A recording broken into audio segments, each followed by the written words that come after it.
Hello all day 16th of இஃப்தார் mini vlog பார்த்துட்ருக்கோம். Morning சஹருக்கு எந்திரிச்சிருந்த போதே கடல் பாசி கொஞ்சமாக ஊற வச்சுட்டேன். அதுவுமே நல்லா ஊறி இருந்துச்சு. இஃப்தாருக்கு ரோஸ் மில்க் செஞ்சுக்கலாம் அப்படின்னு சொல்லிட்டு பிளானு. நேற்று கட் பண்ணி வச்சுருந்த வாட்டர்மெலனில் பாதி இருந்துச்சு, அதையுமே கட் பண்ணி இஃப்தாருக்காக ரெடி பண்ணி எடுத்து வச்சாச்சு. கொஞ்சமாக வடைக்காக பருப்பு ஊற போட்டிருந்தாங்க, அதையுமே தண்ணி இல்லாமல் கொஞ்சம் கொரகொரப்பாக அரைச்சி எடுத்துக்கிட்டேன். வடைக்கு போட வேண்டிய இன்க்ரீடியன்ஸ் எல்லாம் ஆல்ரெடி ஒரு பவுலில் போட்டு வச்சுருந்தாங்க. அதில் நான் அரைச்சி வச்சதையும் போட்டு நல்லா மிக்ஸ் பண்ணி எடுத்து வச்சுட்டேன்.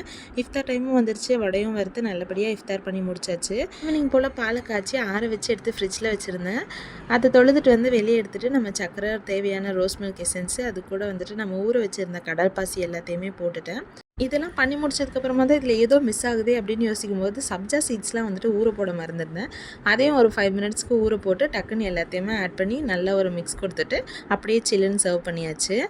நைட்டுக்கு வந்துட்டு எக் கிரேவிங்ஸாக இருந்துச்சா, ஒரு கேப்சிகம், ஆனியன், தக்காளி எல்லாம் போட்டு நல்லா ஃபில்லிங்காக ஒரு ஆம்லேட் போட்டேன் நாட்டுக்கோழி முட்டை வச்சு. ஏன்னா நான் இந்த பிளெயின் ஆம்லேட்லாம் போடும்போது உடையாமல் கரெக்டாக வந்துட்டு திருப்பி எடுத்துருவேன். ஏன்னா அது ஃபில்லிங் அவ்வளோ இருக்காது இல்லையா. இதுவே நான் இந்த மாதிரி ஏதாவது ஃபில்லிங்காக போட்டேன்னா கண்டிப்பாக பிச்சு பிச்சு தான் எடுப்பேன். அன்றைக்கும் இதே மாதிரி பிச்சு பிச்சு தான்